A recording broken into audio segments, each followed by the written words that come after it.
o'clock on the dot. Happy Wednesday, everybody. Happy Wednesday. Caitlin and I have just been gabbing to one another about the wonders of AI and ChatGPT. Yes. And it reminds me, and just how much everyone has been using it recently for everything. I mean, everything from like cooking to relationships to home construction and home design and advice. Personality. I had read today, this crossed my feed, that folks there are Chinese women who are getting involved in like full-out relationships with the AI, like borderline romantic relationships. I'm not surprised. And have you ever heard or seen the movie Her with Joaquin Phoenix? No.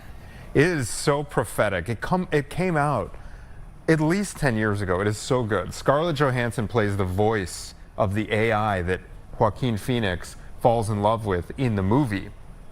And it's this spiraling story, and the fact that it came out so far before AI, but it was so predictive of basically the premise is he gets involved in a relationship with an AI, becomes very dependent on it, and it's what happens after that. And that is a very real world situation right now. Yeah, Anthony and I were just talking about like all the different ways that you can use AI. And honestly, for me, I've just started using it more probably like a month ago, and it has opened my eyes to the capabilities of AI, ChatGPT, whatever, AI that you use, in good ways, but I could also see how it could suck people in. Yes. And make you feel like you have this relationship with a person, but in reality, it's a computer. And it's because, and this is something I've noticed too.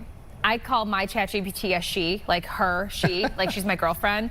And Anthony will say he. My husband has said he, and it's probably just because like our brains cannot comprehend the difference between a computer talking to you and a person. And like, for example, my ChatGPT will put in like little smiley faces, hearts. Oh, it like it's knows very you. Sweet to me, and the way that it messages me. So I could see how people could sink into, oh, this is my friend.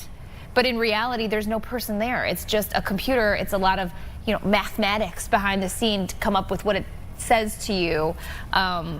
But for those of you who haven't dove into the AI wormhole, it's eye-opening. And Anthony, we were talking about how it has access to the entire internet. So you ask the sum of all knowledge, and it really spits out some very interesting, valid, good things sometimes. Yep.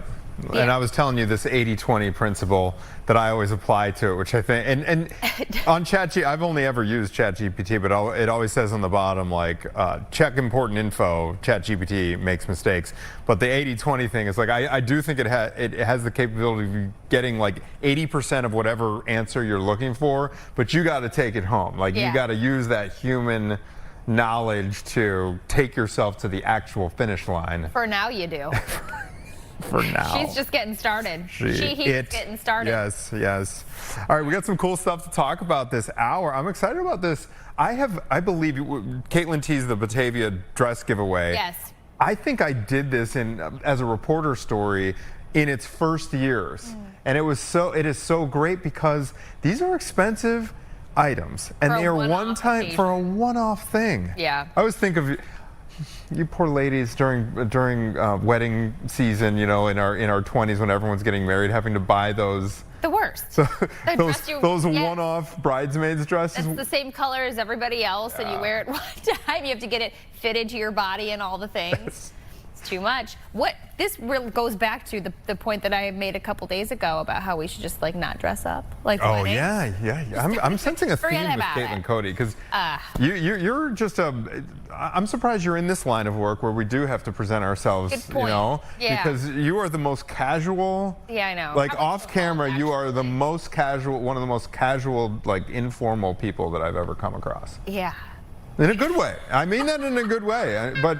No, we were talking about airport etiquette. I need to like reel it in. No. I mean, be sure. You be you. But it's a great effort. Prom, at that age, they want to dress to the nines, and so I'm so glad that they have the 12th annual prom dress giveaway.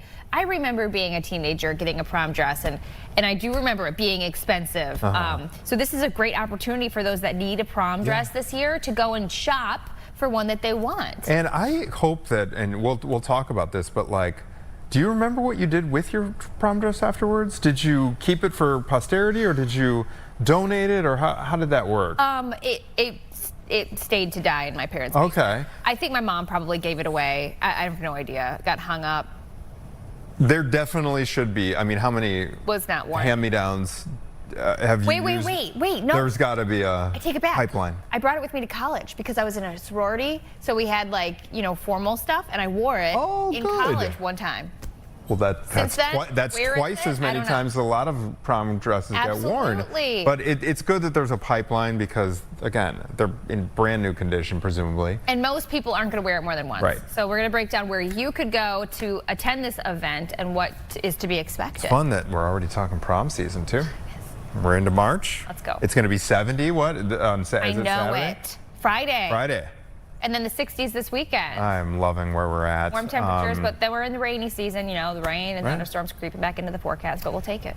Let's get to our first guest here. We have been talking about some of these overseas travel situations of late, particularly down in Mexico, where there was a shelter-in-place order, if you'll recall, Caitlin, for Americans that were in Mexico during this cartel versus the Mexican government conflict that really blew up in that one state, Jalisco, down in Mexico. So traveling abroad, always an exciting thing, but it can be scary if you're not careful. I know that there are certain states of Mexico where it's like, maybe hold off on going there for now. Or don't leave the resort. Or don't leave the resort, exactly. And that can, obviously. But with the recent situations in Mexico and Iran, you got to make sure you are on top of safety. So we are getting some tips this morning from former CIA officer Doug Pettison. Doug, thank you very much for joining us. We appreciate it, sir. I'm glad to be here. Thanks, guys. Good morning. Okay, good morning to you. Okay, so you believe safety starts before you even leave your house. First off, what do you, Doug, suggest that people do before they visit a foreign country? Yeah, absolutely. I do think it starts before you leave with preparation, right? The first thing I tell people to do is go to the State Department's website and take a look at the crime and safety reports that they publish annually for each country. I also recommend that they register with the Smart Travel Enrollment Program, STEP, on the State Department website. What that does is allow you to get text updates from the U.S. government whenever something happens in the area that you're in. And so I recommend those two things first off. And then I recommend that they spend as much time as they can learning about the area where they're going, looking at maps and reading as much as they can about it while they're there. Sorry, I know we have another voice on the line. Hopefully we can get that situated, Doug. My question to you is, I've got young kids, and I am super hesitant, full of anxiety about traveling, especially to another country. Is there a time period like right now that you would suggest, just based on your experience and what you've seen, that we don't leave the country, we don't travel, maybe take a pause? Or do you feel that right now, the state of things, it's okay to travel as long as you take the proper precautions? I think now is a perfectly fine place to go, depending upon where you're going. Everybody has to make their own kind of risk decision calculus about the location they're traveling to. I was supposed to be traveling this week on a trip to India and ended up canceling it because my flights were going directly through Doha.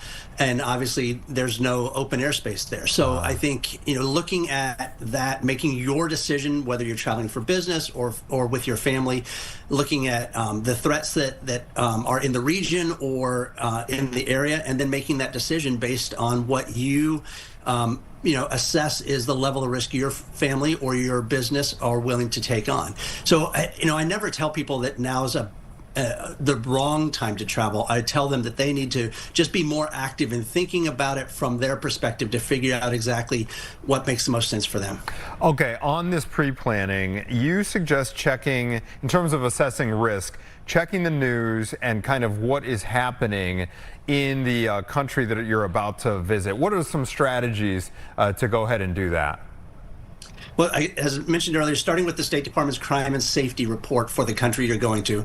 But then I also pay attention to local news in the environment that I'm going to be going to. If I'm going to Turkey, for instance, I'll start looking at English language news sources in that country. And I'll start to look at Twitter and look in and see what information threads I can pick up online about the location I'm traveling to, looking for protest information or looking for anything out there that may, let me know that there's a heightened risk factor that I have to be aware of while I'm there. So it's, do some internet sleuthing, so to speak.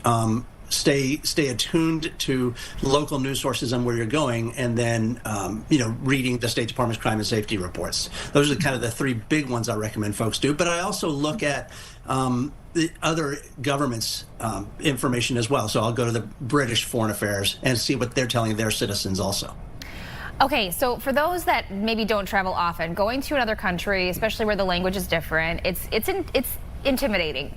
Do you have any words of advice about ways to safely plan your trip, your travel, finding maybe someone that is in your location that you're going to that could give you a tour of the place without, going into unsafe territory? Is there websites that are approved that you can use, or how do you go about doing that? I mean, I think there's a ton of resources available, and it's going to vary by country, right? So, if you're traveling on safari to Africa, there's a bunch of different folks that have gone before you that have kind of highlighted what they've done through their travel vlogs or other tools, and you can get a little bit of insight to what it's going to be like when you get there. And you can even, sort that through seasons. So if you're traveling in a rainy season and you want to understand what you need to bring, somebody's generally probably gone and done that before and written about it or published about it online. I think a couple of other things that are important to remember are learn where the embassy is, the U.S. embassy in the country you're going to, and maybe keep that information and travel with it in your possession. I also recommend taking copies of important documents like your passport and your social security card with you. And then remember, too, that we are used to calling 911 in the case of an emergency in the States, but that's not always the right number overseas. So learning about how do you reach emergency services overseas when something's happening is important as well. So figure out whether it's 911 or 119 or whatever the case may be in that given location. That makes sense. Yeah. Now, in terms of who you are disclosing your travel plans, your itinerary to, what are the do's and don'ts? So when I recommend people travel, you want to have your luggage tags on your bags, right? So that if your bag gets lost, it can get back to you. But one of the things I try and recommend is keep those tags concealed so that the average person can't read your name or address off your luggage while you're traveling through the airport. You really don't want to give away any information that you don't need to. And so keeping that concealed and then adding a business card or that same personal information inside the bag will also help, because sometimes those external tags get torn off. I think it's important to also be careful about talking publicly about where you're going, where you're staying, in areas where somebody might overhear that you don't want them to know about. And so it's just being very careful about that, but not living in a state of fear, right? You're just trying to make it a little bit harder for somebody who may want to take advantage of that situation. So, if you're checking your bags in at the airport counter, setting them on the ground and focusing your attention on the attendant in front of you, keep the bags in physical contact with your legs or have somebody in your group watching them, and ensuring that those tags are covered so that, a passerby doesn't know that, Joe Smith is getting on a plane to Delhi and going to be gone for 2 weeks, and therefore their home and address is available, and people will know that they're gone for those 2 weeks. Okay, so speaking of being in vulnerable situations, you mentioned the airport. Where are other hot spots that you should just keep your head on a swivel when you are in another country, like the grocery store or on public transportation? Like, where have you seen people be, taken advantage of? So most often you're going to see it in transition areas like airports and bus stations and train stations, right? It's where you have a large number of people transiting through a given area. Very few of them are static in that area. And most people's attention is diverted from themselves because they're trying to figure out, where am I going? Where am I going to check in? Where is my train, or where's the next bus? And they're rushing through and not really paying attention to what's going on around them. So you want to be careful in those areas. Other areas to pay attention are public places like plazas, those outdoor areas where tourists go, because there'll often be pickpockets or other, criminal threats in those areas. And then things like going to get cash at the ATM.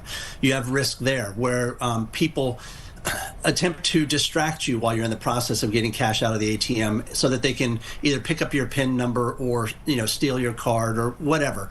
And so you want to basically be more alert across the board, but particularly so in those areas. And then I guess the last one I would recommend folks is, we're a right-hand drive nation. We drive on the right whenever we're here in the States.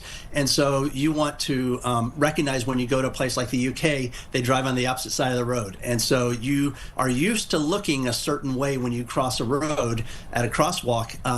In those environments, you need to look the opposite direction. And literally that can save your life. Doug, you mentioned Turkey. I have a friend who went there solo traveling, befriended a guy at the train station, I believe.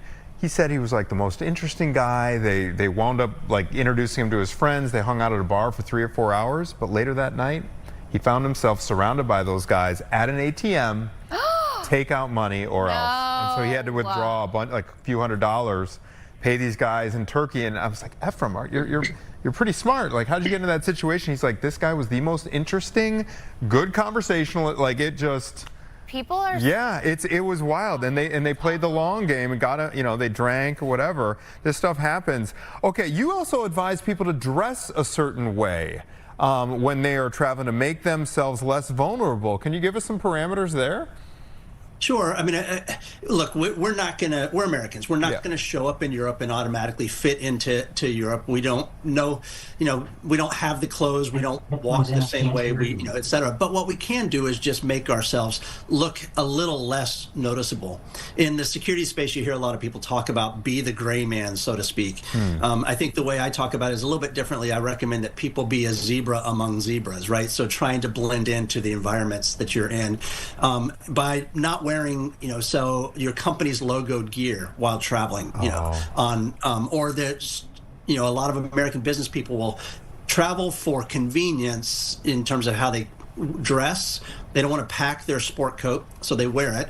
They're traveling for their company, so they have a logoed shirt on that they're wearing, but they want to have comfortable feet and pants, so they wear jeans and tennis shoes. It's almost like a business traveler's uniform, going from one place to another, and it tends to stand out as exactly what it is.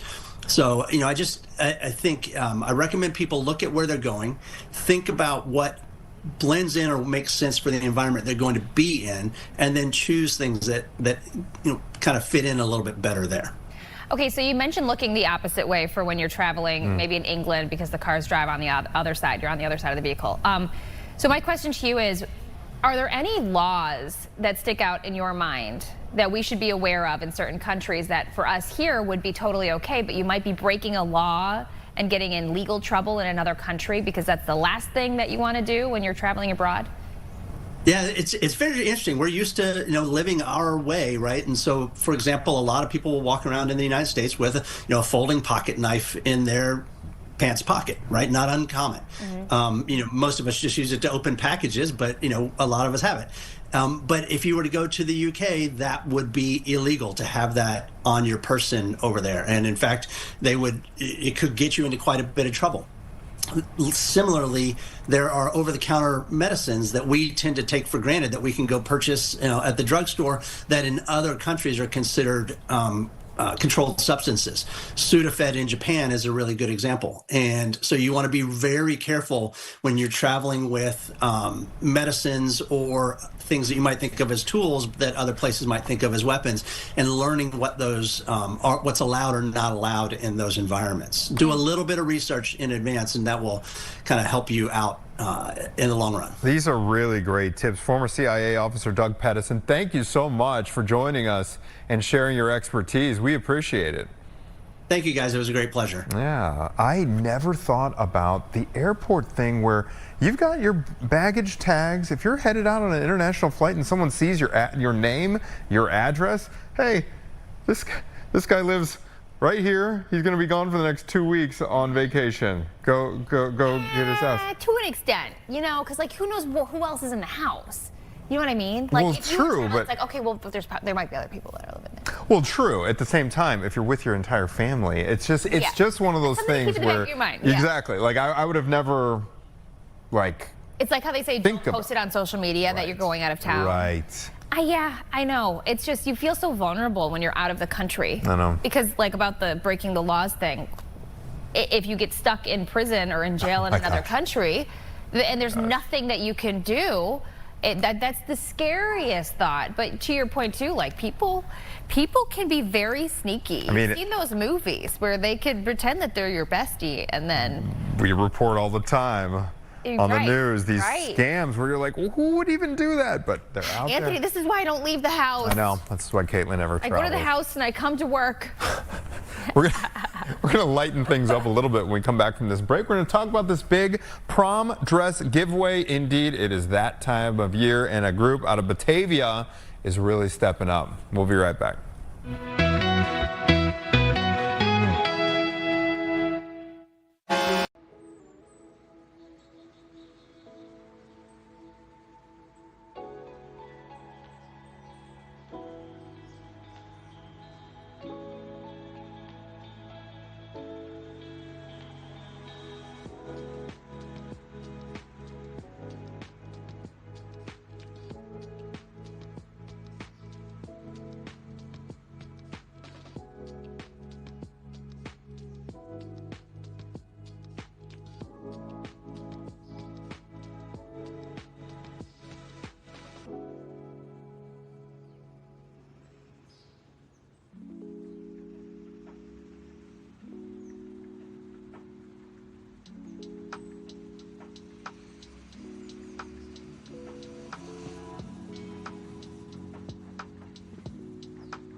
Just about 10:23. We are talking about prom, which is so exciting. So the Batavia Public Library is about to hold its massive prom dress giveaway next weekend. But before it happens, we're learning everything you need to know about the event with Joanne Spitz. She's the co-chair of CHIP in Batavia. Thanks for joining us this morning, Joanne. Thanks for having me. I appreciate it very much. So from what I understand, this is the 12th anniversary of this dress giveaway. Can we talk about how did it all start? How did it begin? This is the 13th year of Chip In, and we started by helping students in Batavia who are low income. And my co-chair had this idea that girls could use dresses, students could use dresses. We started really small at a salon in Batavia called Zanos, and we literally, I think, had 2 racks with about 20 dresses, and the counselors handpicked the students to come and try on a dress there. And we realized there was a need. We moved to a church in Batavia and invited any student from Batavia there, and we realized we could do more. And the head of our Batavia Public Library was very kind and invited us to use their space. And we use a lot of space. We collect dresses for 6 weeks. So people can drop off for 6 weeks anytime the library is open. And then we expanded from 1 day to 2 days. So it's really, really grown. And I'm guessing we're in the peak time of the giveaway here. What kind of response, obviously it's grown over the years, but what kind of response is this getting, and how many prom dresses have you collected for this year's giveaway? We will be close to between 800 and 1,000 dresses. Wow. We saved some from last year, and then, like I said, we collect for 6 weeks. People are very, very generous. We have gotten brand new dresses from special occasions, a store in Batavia, from Teases. My co-chair works with a nonprofit called Support Over Stigma, and they had a contact with USA Again, a nonprofit, and they donated over 150 brand new dresses with tags. Wow. Whoa. Gorgeous dresses. Okay. So my question is, when you started, you mentioned how counselors had to directly send girls from Batavia to pick up their dresses. Now that you've expanded, now you have more dresses. Is it open to girls who don't live in Batavia? And also, can anybody come? What's the criteria? There is no criteria except that they should be a high school student attending prom. Oh. It is open to any student from any district, anywhere. All day Saturday from 9 to 4, and Sunday from 12:30 to 3. So we don't want parents to come alone. We want them to come with their student, and we have no restrictions. At the checkout, we do check where they're from because it helps us market it better. But we've had students from Chicago, from Champaign. Some people have driven 50 to 75 miles to come to us. Understandable, because Caitlin and I were talking before the show, these are expensive. Oftentimes they only get worn once, so this completely makes sense. How old would you say, Joanne, most of the dresses in your inventory are? Is it kind of becoming so known out there that this happens, that girls know that once prom is over, hey, the following week or the following year, you guys will collect it and hang on to it and make sure you donate it? Is it kind of becoming habit for people out there? I think so. I think it's more a parent who says it's time to give it away, because some girls, my daughter included, waited a couple of years. Maybe when they go to college, maybe they'll use a dress there. Some people bought dresses that they never used that they want to donate. But people do know, and the word has spread, and we get dresses shipped to us, and friends collect for other friends, and it goes on. We also we have collected short dresses, so every student can get a short dress, a long dress. We have makeup. We're getting brand new makeup. We have donations from Target and Myers, and people donate makeup. We have unbelievable jewelry. I have a little next to me if you could see it. Gorgeous jewelry. And purses and shoes. So everything you need. Yeah. So my question to you is, if somebody wants to donate, maybe they have some beautiful dresses in their closet, but they're not necessarily prom dresses, is that okay to send your way as well? We share our donations that won't fit our prom with other nonprofits. And we're working with Valley Shelter Workshop, a nonprofit in Batavia that gives older adults with disabilities a chance to work and be together, and they're having a prom. So we have donated 40 or 50 dresses that maybe wouldn't be good for a 17 and 18-year-old, but might be good for someone in their 20s. So we do work with a lot of other nonprofits. We don't put out mom dresses that we think wouldn't be good for a student, but at the end we invite our local food pantry and clothes closet and other nonprofits. There's a new prom event in DeKalb, so we've helped her get started. So we do help a lot of other people. So we get the dresses that might not fit to other people. It makes a lot of sense. Can we hear a little bit about what the experience is like for the girls here when they come in? I see in some of the video here that you have labels, like I saw that big 2. These are size 2. But what is it like? Do they go in? Is it a free-for-all? Do you have it organized? Is there a line and dressing room set up? How does it work? Saturday morning, there is a line that goes out the door. We monitor how many students can go in. We have one room across the hall that has all the short dresses and the purses and shoes. And then the main room has two separate areas. One has all the dresses, and they're on huge racks. They're all by size, they're all by color, as you can see. And then on the other side, we have the private dressing rooms and some chairs for our parents to sit down. So we do allow a certain amount in at a time, so it's not crazy. And then we do limit how many they can bring into a dressing room. We have many, many amazing volunteers helping the students pick out dresses. We have them by the dressing rooms, kind of checking the time that they can come in and out. And once they come out, they can then select some jewelry and some makeup. And I'm usually at checkout, again, just to see where they came from, so we know how to advertise and get the word out. And what's surprising is how many girls come up and say, well, what do I owe you? And I say, nothing, this is all free. And they're like, no, really, what do I owe you? And it's just, it's so heartwarming. Yeah. That's so fun. Okay, so if someone wants to show up and maybe bring a dress from an older sibling to donate, do you guys take dresses day of? We would prefer not to, because we do size them. We've been open like for 6 weeks. We're collecting until the last day. Okay. And it's open 9 to 5 during the weekday, and a little shorter hours on Saturday and Sunday. Beautiful. We wouldn't turn it away, but we're really organized, and we're at the library every day sizing dresses. Okay, it's about to all unfold next weekend, March 14th, 9 a.m. There will be a line out the door at the Batavia Public Library. Joanne Spitz, thank you so much for running us through all that. I absolutely love what you are doing.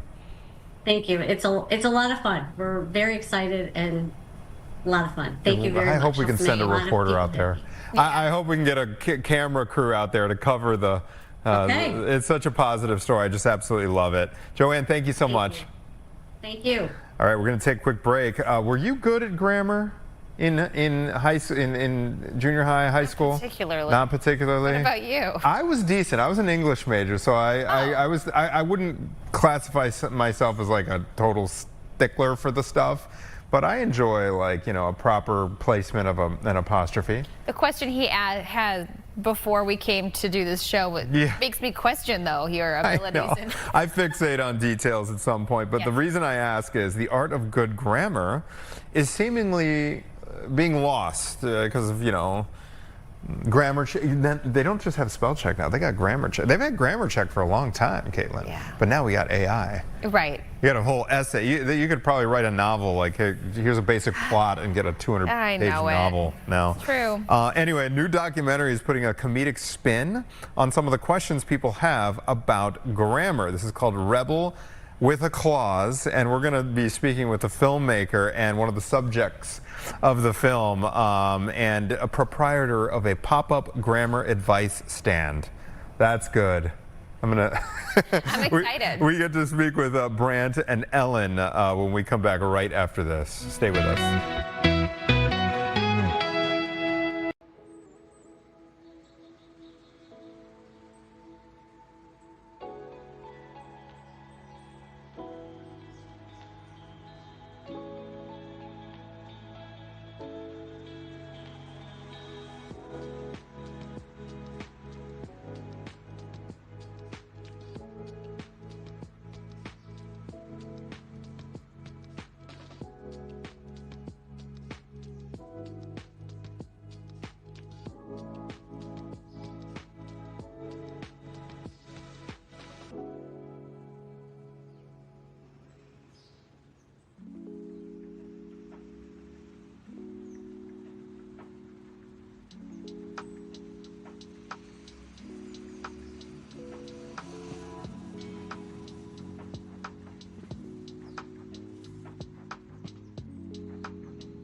tonight on Fox.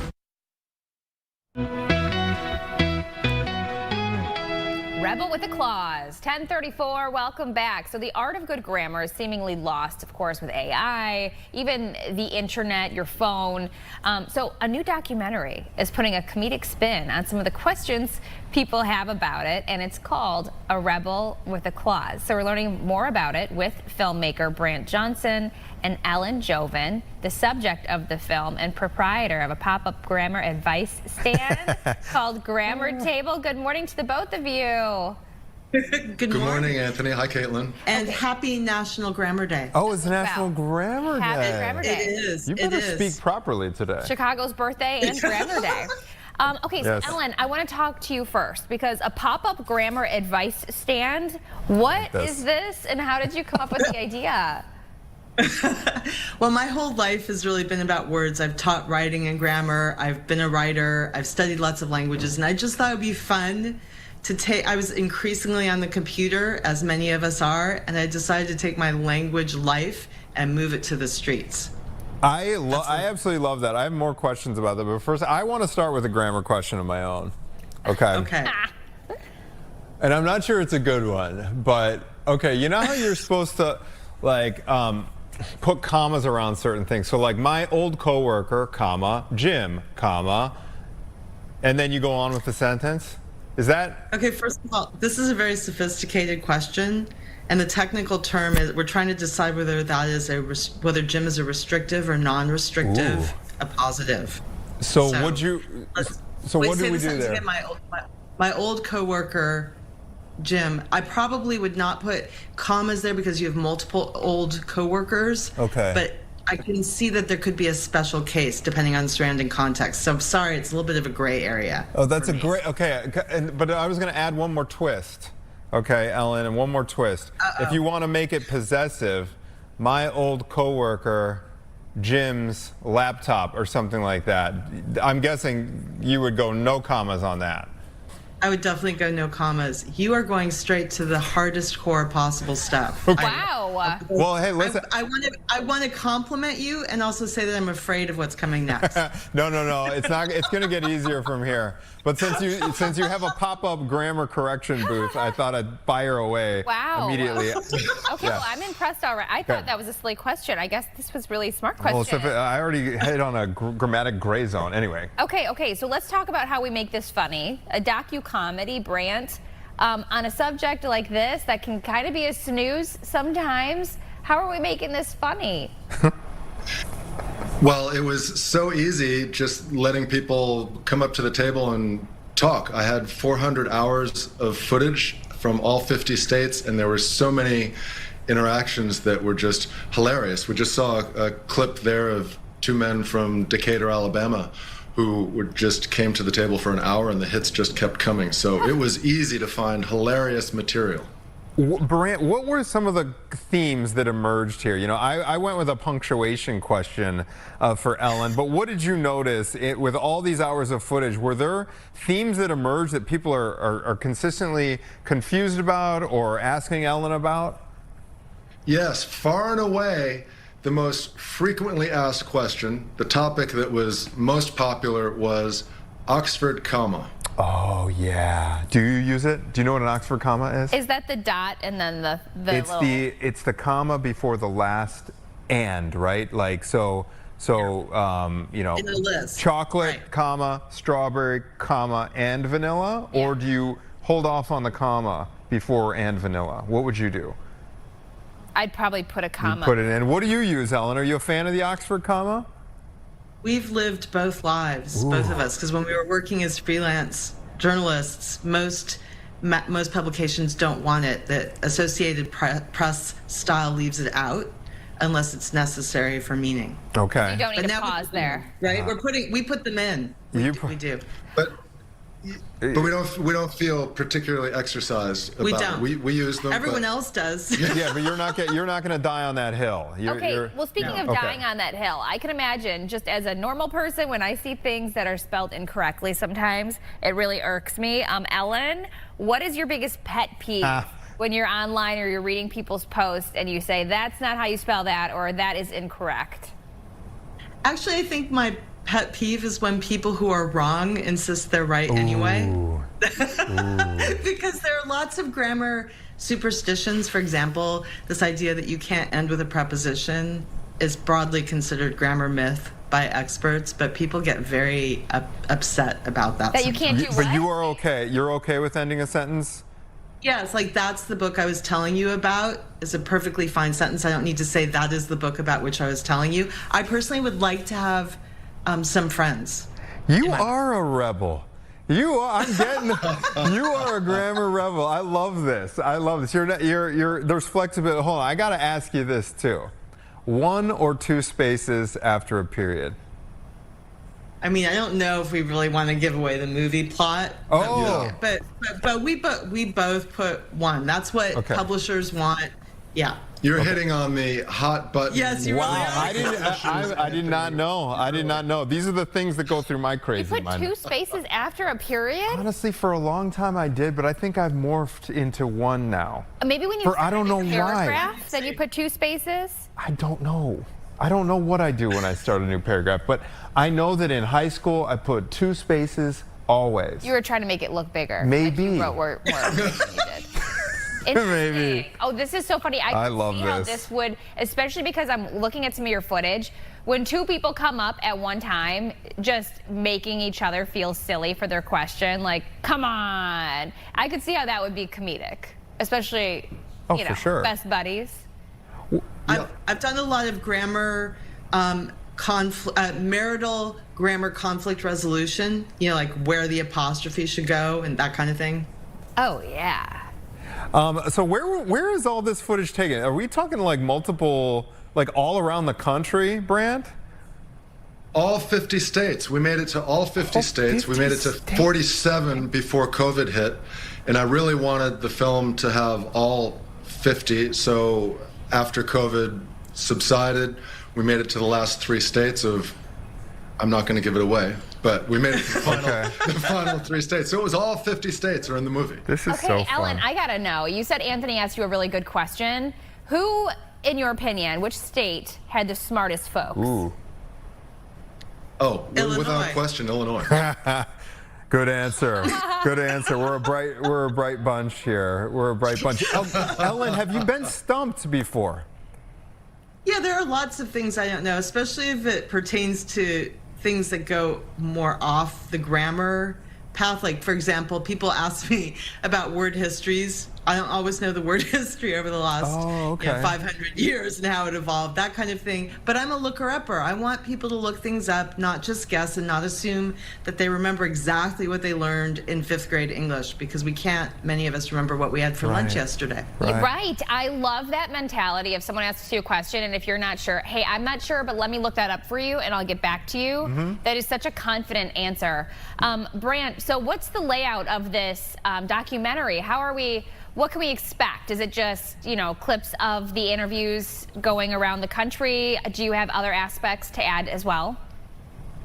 Yeah, it is an adventure across the country, so you really get a sense of place as well as we're traveling along. A sense, I had cameras mounted pointing out from the dash, from the windshield of the car, pointing in. So there's road trip footage, there's discussion at the table. So it's a combination of what makes any grammar road trip docu-comedy.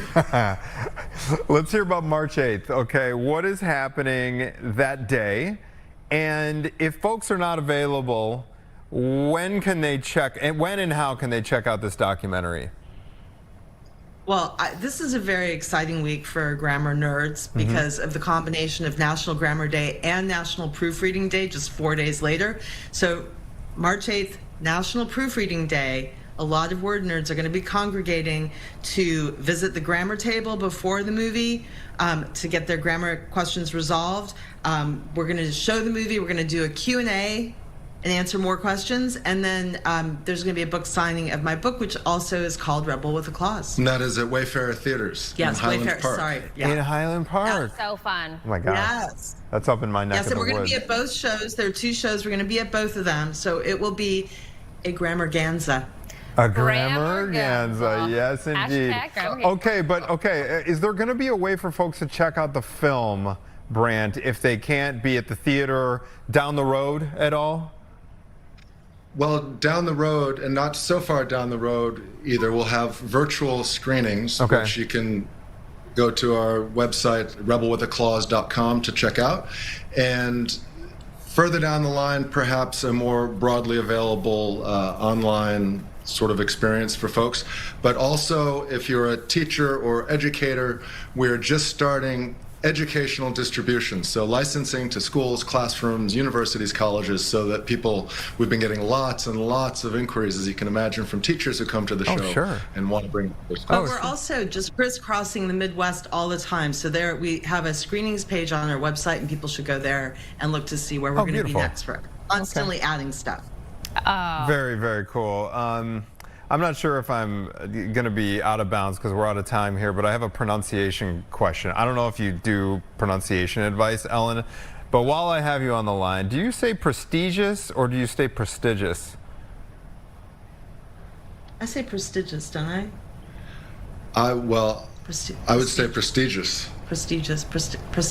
I say prestigious. Maybe it's a combo. Instead of prestigious. I think it's a... You've made me forget. You are a very complicated questioner. Am. You're making me forget my ways on air. Prestigious. But there are often multiple pronunciations that are documented, in the Merriam-Webster is a great source, and so I feel that people can express their individuality through some variety there. The like rebel Appalachian speaks. and The rebel, exactly. No, but I like that she's not married to a certain. She's like, there's flexibility. Yeah. She'll tell you when there's flexibility.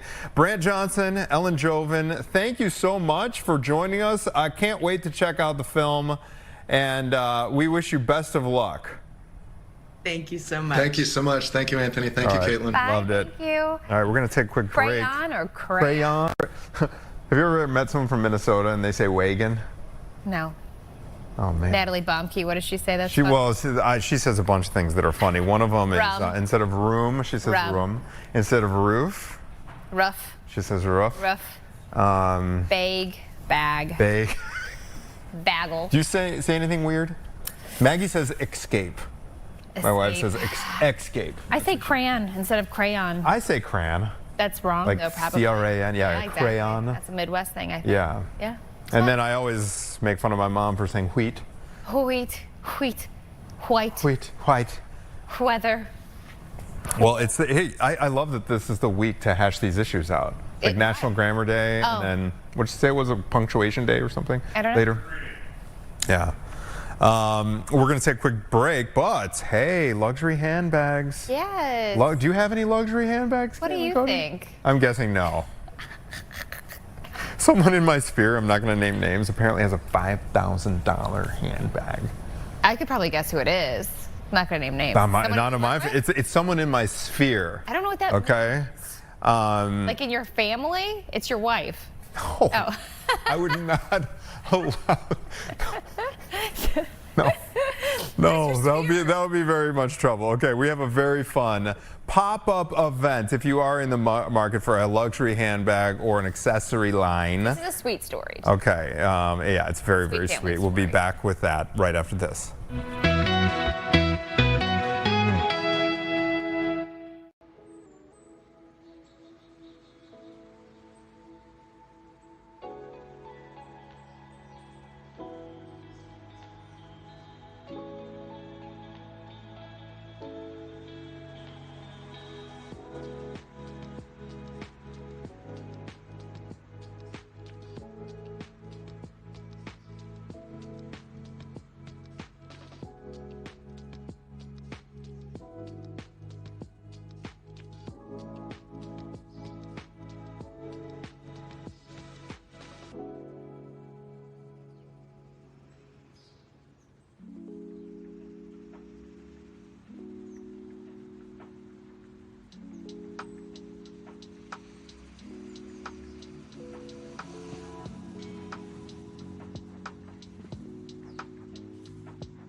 I'm Daniel Biss, and I approve this message.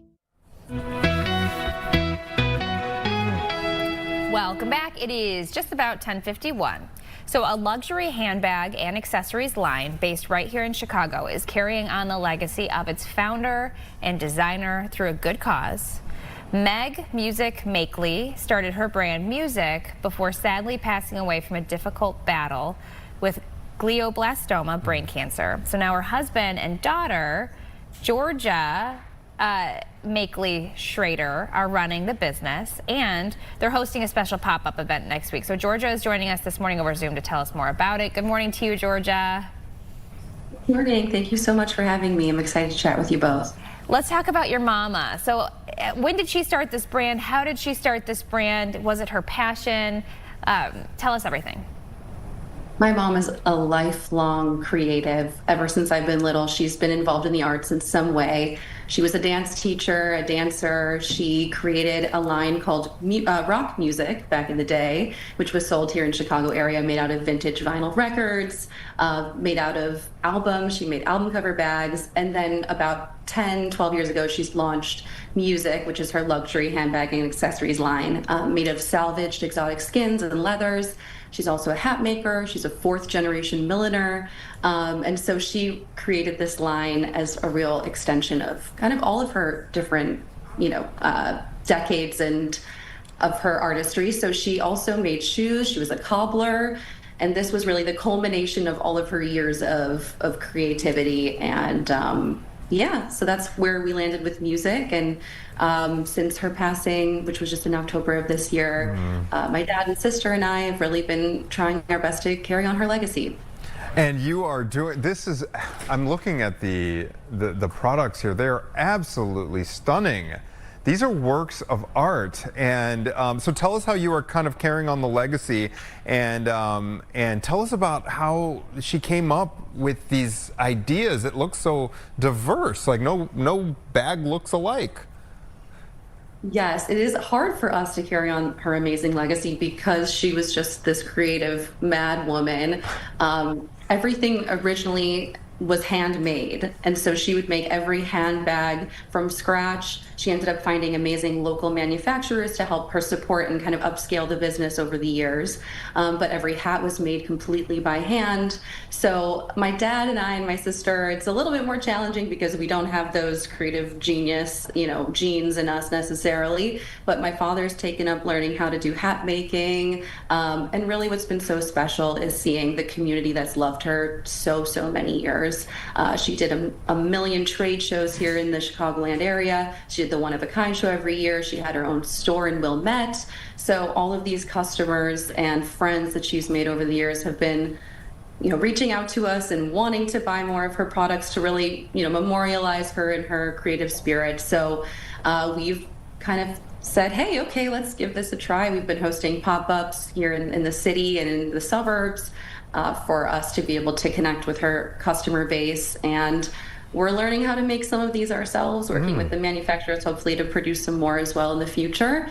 So we're really excited to be hosting this pop-up to be able to, give her fans and friends another chance to purchase some of her items. So speaking to what Anthony mentioned about each item looking so different, are these items just a one-of-a-kind thing where if you want it, you've got to purchase the one that you guys have, or do you guys have mass production? Are the customers looking to buy repeat items? What is the setup like? Yeah, so she has some item styles that have been her go-to, tried and true for years. There's the runaround Sue, the Sharona. Every little thing she does is magic. My mom, obviously, her maiden name was Music, which is why the name of the brand, of course, came to be. So every bag and handbag has a music name. But the styles come in multiple colors, skins, again, ethically sourced. She used to work with the Florida Preservation and Wildlife Fund to find salvage skins. And so they come in stingray, python, leather, a bunch of different types of skins and styles. That is so cool. I'm looking at these. They're awesome. Let's hear about this pop-up event. I understand it is happening at North Shore School of Dance and that location has sentimental value to you and your family. It does. So March 12th from 7 to 9 p.m. we're hosting the pop-up at North Shore School of Dance, where my mom was not only a teacher for many years and known lovingly in the community as Miss Meg, but she was also a dancer there for many years, well into her battle with glioblastoma, actually. And she was dancing there with A Time to Dance, which is an organization that really supports adults and seniors as they continue, their dance and artistic studies and endeavors. And so we found out actually at her amazing celebration of life that the team at Time of Dance was creating a scholarship in my mom's honor, which was the ultimate honor and kindest gesture in the world. And so we've been excited to be able to donate a portion of all of our proceeds towards this scholarship, which allows other seniors an opportunity to dance, maybe those who need it. And so we're really excited to be able to do that and support the mission of Time to Dance. And we're very grateful for the North Shore School of Dance for being, such an amazing host for us as well. So if somebody's watching and they're thinking, ooh, I love what I'm seeing on the screen here, can you give us a list of all of the different items that you're going to have at your pop-up shop? But from, I saw hats, purses, maybe belts. What items are you going to bring with you? Absolutely. So we're going to have all the pieces from the line. We have bags, we have hats. We also have the ability to kind of customize hats a bit. There's different hat bands and charms and things like that. A lot of accessories like wallets, belts. So we're going to have, representative of all of the collection at the pop-up. All right. Georgia, real quick, where is North Shore School of Dance so folks are aware if they're free on the 12th? It is in Highland Park. Okay. So it's right in downtown Highland Park. I hope it is a smashing success. It's beautiful work. I love that you're carrying on your mom's legacy. She was obviously a creative force of nature, and we loved meeting you on the show today. Thank you so much for joining us.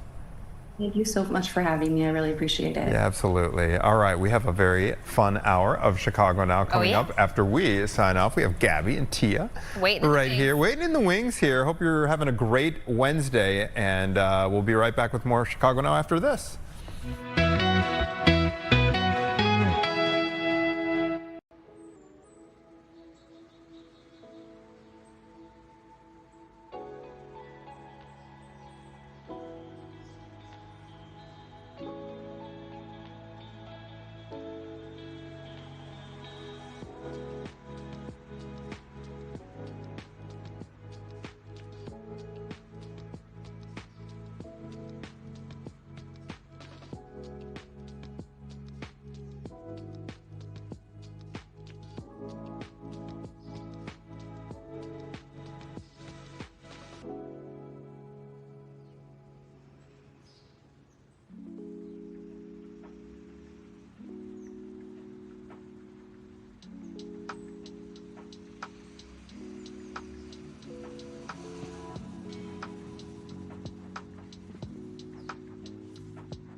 It's hump day, girl. It is hump day. It just dawned on me. It just dawned on you, because I've heard people say Thursday today. I've heard people say Tuesday today. I knew it was Wednesday. I knew it was hump day. I'm so happy. I'm just ready to get through the weekend. I am too. Well, the sun is shining. Well, not really anymore. It was for a second. I swear. I looked at one of the cameras and the sun was shining. All right. I'm just looking outside for the first time again. I've been stuck indoors. Oh no. Okay. I don't know what sun you saw. I don't know. It must have been a figment of your imagination. Yeah, that's just not happening right now. A lot of clouds out there. But here's what we have coming up in the show. It's pretty exciting. So spring break almost here, right? I know Caitlin Caitlin and Anthony just talked to us ex-CIA agents or something like that, a former CIA agent, talking about just like travel safety and stuff. We're talking kind of the same thing with someone, for parents, advice for parents who know that maybe their college student, high school student even, young adult in their life is going on spring break, because there's a lot going on in the world. Yes, it is. You know some of those things that happen when you go on vacation. What happens? Yes. We don't know. Also, it's Chicago's birthday, the founding date, 189 years old. 189. Can you believe it? It looks good to be 189 years old around here. Girl. It does. I look that way at 189. So we're going to have some trending topics about what's going on. Wait. We can't just let that go. You think you'll be around at 189? Yes. Oh, okay. There must be something new that they're creating. Okay, but might make it to 187. I don't want to. I don't want to. Okay, we got to talk to some really esteemed guests that we have on our show today. We have Taronda Jones and Zariah Muhammad joining us. Taronda Jones, I'm sure you've seen before because she is an acclaimed actress, been on very popular shows, one that was filmed right here in Chicago, being Empire. And Zariah is like a protege. She's turning into a star of her own. Taronda, Zariah, thank you both so much for coming on the show this morning. Thank you for having us. So Taronda, you are an actress and you have, you know, this show that's already going right now that's coming back. It's for a second season, right? Third. The third season. What is it? The Never Met. The Never Ever Met. The Never Ever Met. And I've watched it before as these people that, you know, have been dating, you know, online, they finally meet. But you're also doing this thing where you're giving back, and you're giving back to the youth, which brings us to why you're here today. Yes. So I have an acting class that is on the south end and west side of Chicago. It's called the Jactress Hub, and the Jactress stands for Jack of all trade, but Jactress meaning actress, which means we become a jack of all trades. So I teach kids how to write, compose music. I teach you how to act, teach you how to direct. I teach you how to do photography. I teach you all the things. I basically teach you how to become a mini me. I love that. Why is it so important to know that you have a hand in all of this? Because you would think like, oh, maybe just focus on acting, maybe just focus on modeling, but you're saying, no, it needs to be all encompassing. So first of all, I'm gonna give a shout out to all my grammar school teachers, because if it had not been for them helping me discover my voice, I probably wouldn't be where I am today. So I think it's so important for people like myself, people like you, Tia, you as well, to help amplify these kids' gifts that they probably didn't even know that they had, gifts that they probably didn't even know that they possessed. So that's what I come in, and not only just, like I said, teaching them how to act, but we're also teaching emotional intelligence. It's very important in the 20s to 26. So I'm basically, it's like therapy for the kids. They don't even know they're being therapized, but I've seen a significant change, and I've seen a significant difference in my kids, especially in the heart of Old Block. I teach in one of the most disinvested communities, and I think it's very important because they don't get the experience that most kids get. So that's what this program basically does. It gives them an experience. Well, thank you for showing up, because that's part of it. You know, a lot of times people, they move away, they go to LA, and you never see them again. So thank you for showing up for these kids in this way. We got little Zariah here. We do, a little rising star. Yes. How old are you? What are some of your hobbies? What have you been in recently? I've been in, so I just recently been in extra for the Chicago PD, and some of my hobbies, I like rapping, I like drawing, and I like just acting. Like, I play with my cousin sometimes, and we just do that stuff. How old are you? I'm 8 years old. 8 years old. Going on 70. Yeah, you could do this job easily. Tell me some of what the skills have been that you've learned from Miss Taronda Jones, and what that experience has been like for you. Well, the experience, it's been great, and she really has helped me with vocabulary and my emotions and how to be an actor and a rapper and just to be a better me. I gotta hear some of these rap lyrics before we let you go.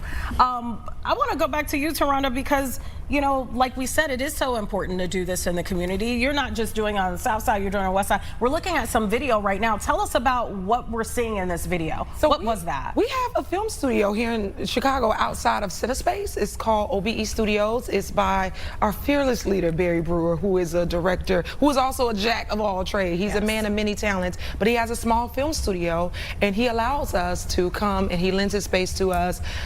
Just recently, we took a field trip there. So So that's one of the things about being in this program. We get advantages that most kids don't get. So I have an agent who will sometimes take on some of the kids, and you know, we do headshots and we teach them all those things. But Barry Brewer has been so gracious to lend a space to us where we can come in and do workshops and things like that to give the kids improv classes and stuff. And we also recently hired Lee, who's with Hughes Transportation, who helped transport my West Side kids over to OBE Studios, which is in the heart of Maryville. You have it figured out for them, which thank you for that, because it seems so unattainable. We've talked about this before, especially in Chicago, right? You know, you think that maybe you have to go over to Hollywood in order to be booking or shows. Atlanta. Or Atlanta. Yeah. No. But it's right here in Chicago. You're making it possible. Tell us about maybe some of the reaction from parents, from peers, from the kids, knowing that, hey, I could do this. Honestly, it's just an immense amount of gratitude. That's just what I mainly get, and a bunch of thank yous, surprisingly. I get a lot of thank yous for doing what I'm doing for the kids, but like I said, had it not been for my teachers and the people who saw something in me that I didn't see in myself, I probably wouldn't be doing what I'm doing. Because I know how important it is to want to have a voice, but don't have anybody to help me amplify that voice. Talk about how you launched your career into acting, and I also want to point out the fact that for a lot of these trips, you're using your own money. I am. So it's not like, you know, somebody's funding these projects, because in some cases, maybe not Zariah, but I'm sure some parents don't have the money to just put their kids on a bus and ship them to Maryville for this experience. Talk about your launch pad into acting. How did you find yourself there? Acting found me. I wasn't looking for acting, it found me. You know, I used to be a butcher, and I was also working at a nursing home as an assistant director of nutritional services, but ended up going to audition for a role on Empire. Never knew it was for a show. Went in, and I ended up booking the role, and the rest was history. I didn't realize how great I was at just being myself. That's all it basically was, just amplifying myself. You are one of a kind. Hey, I mean, you are. You You're usually such a smell light. it before you see her. That's so funny. I was going to compliment you about how good you smelled when I was coming up, and I was like, nah, maybe it's going to be a little weird. Oh, thank you. It's synonymous with Amazing. who she Both is. of you look great behind the scenes. You guys are all well dressed.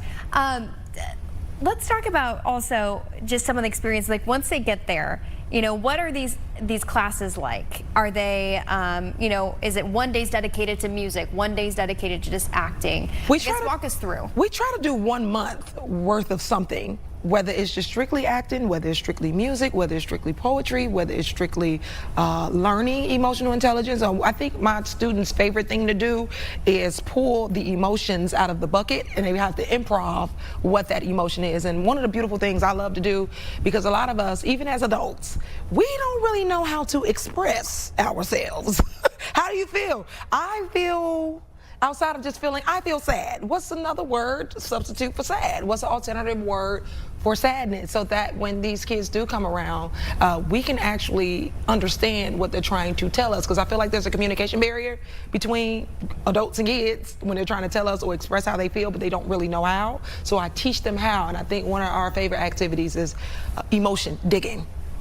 Which is important. Yeah. Zariah, I want to go back to you because we got to get you in this conversation. So you were an extra already. Yes. What is a goal that you have in mind for your acting career and your rap career? For my rap career, a goal I really wanna get into the studio this month, because I really wanna make a music video and a diss track, because I just really think I could- hold on. Who you dissing?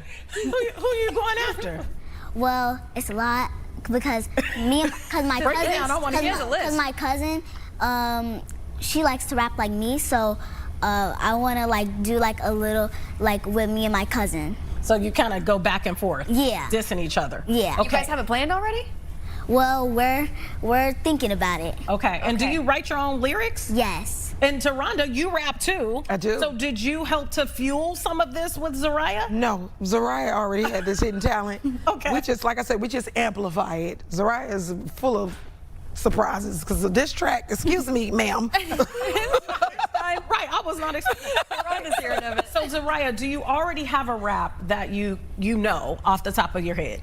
Well, yes, but like it's really old, and it's like, cause right now I usually like freestyle and record it, but I used to, like when I was like 6 or 5, I used to write raps down, and I have one in my head, but like it's really silly. Okay, can I hear a little bit? Okay. So This is it. It's really silly though, but You understand? it's like, okay, it's like this. It's like, I was 6 when I made this, yeah. Okay. It was like one day I went to school, one day I came back from college. I'm grown, bet that. I got some new shoes, they dripping like dresses. I got a real blessing. Yeah. I'm the real suggestion. I be up and popping, I ain't stopping. I got a nugget in my pocket, everybody popping. Sorry, but I'm on the opposite side. You can't steal my pride. I say why? Go get up on my way. Go on your own day. Ayy. And I made that when I was 6. That's impressive to be 6 years But it's old not making funny that. you think it's silly, but We there like is it. nothing silly about it. We There's enjoyed nothing it. silly about that, girl. You believe in yourself. Yeah. Now, do you have a rap name? So we know you as Zariah Muhammad. Is that your rap name as well? I'm thinking about it right now because I haven't got so far into it, but I'm getting it. Okay. Yeah. And so you're going to come up with your own like little rap name. Yeah. What's your next goal for your acting? What do you want to do? For acting, I really, really want to get, so I got like booked for this movie thing. Not movie. It's a show and a movie. There's 2 of them, and I really want to get into that before the year's out. Okay. Your time as an extra, though, what was that like? When you were actually on set, how amazing was it? Well, you have to be really quiet when you did it, but like me and my friend, it was really fun actually. We were running around. It was like this play thing, and we were running around, and it was like almost like it tired us. We were so hungry, but then it was fun at the same time. Wow. Girl, you got your whole life ahead of you. I am impressed. It's already set. All of your students, are they all different? Are they all jack of all trades, like you said? They like are Zariah? all different, and they do possess many different talents. But unfortunately, some of my kids are TikTokers. Oh, Okay. yeah. I'm That trying to makes get sense. them out of that. Well, how does Zariah, did you help with this booking of Zariah? How did that come to be? No, but we are working on something else. If Mom give me her self-tape. Okay. Because my agent, she's been a great help. So the beautiful thing is I have a beautiful village who steps in and help me create opportunities for the kids, basically. So if there's something, or if there's a child I see who might have this thing or have something, what I typically do is I go to my agent and say, I think we have something here. And she's been gracious enough to say, hey, you know what, we need kids.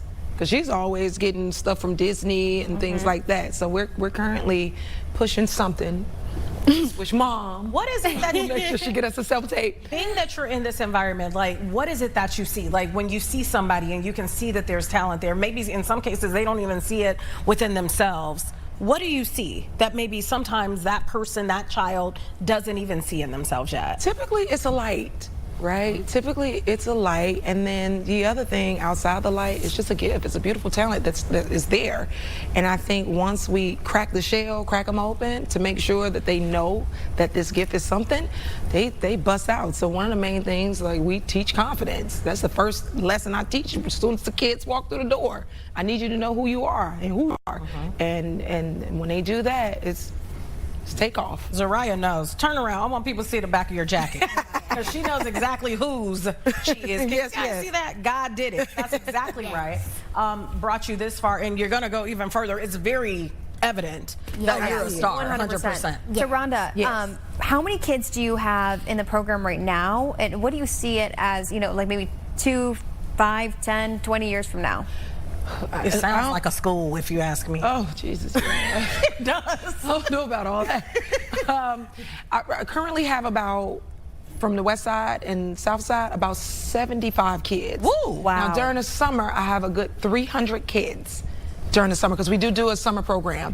And when I'm not home, because I do, well, Tia, you know this, I'm always back and forth from LA and Chicago, but when I'm not home, I do have, again, an amazing village, like Melissa Dupree, who's also an actress, LT Perry, who steps in for me, because I make sure that we're present for the kids, because I don't want to stop, not be consistent, because one of the main things I notice what the kids really need is consistency. Yeah. Because sometimes they don't, everybody doesn't have their in their lives when people show up for them. I want to go back to something, because I know, where did you grow up in Chicago? What side of town are you from? South side. No, Auburn Gresham. What would it South side. have looked like for you, you think, if these opportunities were available to you, the way that you're making these opportunities available for other kids? I can't even, I don't know, but I know it would definitely be something that would have been an enhancement to my life. But I think we kind of had it, considering that the times were different. You know, we didn't have as many resources as we do today, but we did have a village. We had the community. We had, so they played a part some way, somehow. I don't think back then we didn't have the resources, but had I had them, I'll probably be the next Oprah. Yeah. I probably would have been far ahead in my career. You're on her network. Oh, I mean, That's true. The show is on the own network, so you're kind of close. Zaraya, anything you want to say to Ms. Jones, you know, considering, you know, all that she's pouring into you? Yes. Actually, I just want to thank her a lot because she has helped me, and to be a better person for myself, she has really stepped me up a lot, and I'm just thankful for that. I hope my kids turn out to be like you guys are going to be making me. You are amazing. She gave me flowers. Yes, she brought me flowers. That's what I'm talking about. And who knows what we're going to be talking about here in a year, 10 years when it comes to you, girlie. You got it. We are honored already to have you in this seat. If people at home are, you know, interested, maybe they know a kid who also has that light, like you said, jack of all trades. Is this for you know, a person who's really serious about getting into the industry, or is it also for, you know, kids who just need a confidence boost too? You know, maybe they just want to dip their toe in. It's for anybody. You don't have to know. And the beautiful thing is a lot of kids come in, they don't know. Half the time, their parents throw them in the class, and I said, "Do you know what you're here for?" They be like, "No." But then once we, like I said, once we break the barrier and once they get comfortable, they love the class. So this is literally for anybody. You don't have to have a talent, because again, I help you unlock whatever gift you thought you may not have had. I help you unlock that. And you can find us at BBF. That's BBF, Building Brighter Future. That's on the west side, 1512 South Pulaski. And I'm also on 6620 South King Drive at New Beginnings Church. And I just want to give a thank you to Pamela Blackman, who has created so many opportunities and has opened so many doors for the kids at BBF, and also Pastor Corey Brooks, who has an immense amount of programs as well. And the beautiful thing about these programs is they don't just have acting classes. They have robotics, they have I think they just started rugby. I don't even know what that is. We got rugby now. It's amazing. Come, get rugby. We have cyber classes, cybersecurity classes. We have fashion. We also have chess club. So it's a lot of they don't just have to just strictly be tied to acting. If there's something else you want to do, we have a plethora programming for kids to join up and sign up for. So again, I'm on the south and the west side. That is Monday through Thursday when I am here, and I make sure that I dedicate my time. So it's not just for publicity. I'm actually present for the kids. I'm actually in the classrooms. It's only 2 hours, because I can't sit with them kids that long. Understood. Why do it, Taronda? Because there are a lot of actors, actresses, you know, they become these big names, and, you know, you don't see them until they're on the big screen. You don't see them in a classroom teaching kids. They're too big for that now. Why do it? Because, I mean, you don't have to do it, so why do it? I love what I do. It's innate in me to give back. I'm a giver. It's just innate in me to do. And like I said earlier about coming from a village of people who brought me up. And I remember my neighbor, Miss Simon, had the Hey Black Child poster on her front door. It was a candy store. And she will always make you recite that poem before you walk in to buy some candy from her. And I used to say, "Lady, I just want to buy my candy. I just want some chips and some cookies. Why do I got to keep singing this?" But because she instilled that in us to remind us of who we were, again, giving us a voice that we didn't even know we were able to carry. And it changed something in me just looking back, and I feel like we lost the essence of community. Not just in Chicago, just everywhere. Everybody's like, "Not my problem. Your kid, not my problem." I didn't come from that. I don't know what that looks like. And you know, I come from I have 8 siblings. They everywhere. Sick of every last one of them. But I come from a big family. So family, the foundation of family, the foundation of community is just embedded in me, and it's just the right thing to do. I agree. Yeah. Wow. We got a 2-minute warning. I want to ask you this last question, because a person like you should be supported. What do you have going on in your career that you can talk about in a minute and a half? I don't know if I can. You can't spill the beans on some of it? I don't think so. Okay. We drop it. We'll talk about there's going to be some deadline issues dropping in about a week or 2. Maybe then you can see it then. I don't think I'm allowed to talk about it right now. But you got stuff cooking. I will be in theaters and Hulu. So I think I can say that. And your show on OWN. And OWN. Yes, we haven't filmed yet, but yes, OWN. I'm still on OWN. And I'm working on some new music. It's amazing. Okay. Yes. You got amazing Miss music. Rhonda Jones. Thank you. Wow. Well, they can follow you on social media too. Yes. And Lil Zariah will be Zariah looking for Muhammad. you on the We gotta big remember this name. Silver and what do they call it? Silver and big screen. I'm missing one. Little and Silver. big screen? Silver, isn't that the TV? What's that? Silver screen? I think you're right. Yeah, they call that's TV the silver movie. screen. No, I don't know. Whichever. We'll see you on TV. All in the screen. movie. All screen. Right. All the good ones. I'm so happy you both stopped by. You really kicked off our day. Thank you. Seriously. You really did. Both like a ray of light. All right. Stay with us right here on Chicago Now. We'll be right back.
Sad. Alrighty, welcome back to Chicago Now. It's 11:23, Yes, and it no, is. the sun is not shining. Okay, made that mistake the last Tomorrow. time. Now I can see outside. All right, speaking of, people are trying to escape to some sunshine, Yes, right? they Going are. on some spring break trips. Maybe you have someone in your life. Maybe your son or daughter's going. Maybe a grandchild. Who knows? Yeah. Well, colleges and universities are going to be let out here soon for spring break, which means young people traveling abroad. Some of them by themselves for the first time, and you never know what's going to happen, right? So we have a travel expert here, Ken Cooper, former head of security for a university and now president of the New York Association of Law Enforcement Firearms Instructor. Thank you so much for coming. You have a very long title, sir, but we know that you're the expert. I have a long title. That's true. I love it. Yeah. All right. I don't know what else I have, but that works for me. So. I think you have a lot of expertise, including, let's talk about how, just maybe some common mistakes that college kids make when they're traveling with friends solo for the first time during spring break. Well, the college students are going to be college students. They're going to make mistakes. They're going to not be aware of different things.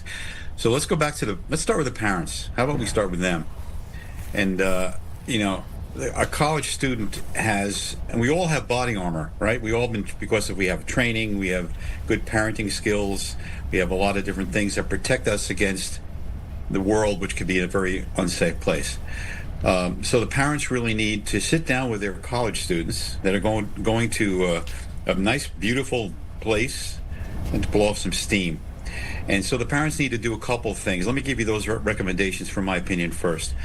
And one of them is going to be to sit down with your students, and I would sit them down in the group that's going, not just the individual, and say, I'd ask them this question first: what's the definition of partying? And nobody will tell you that, correct? What does a student think partying is? What's it involved in?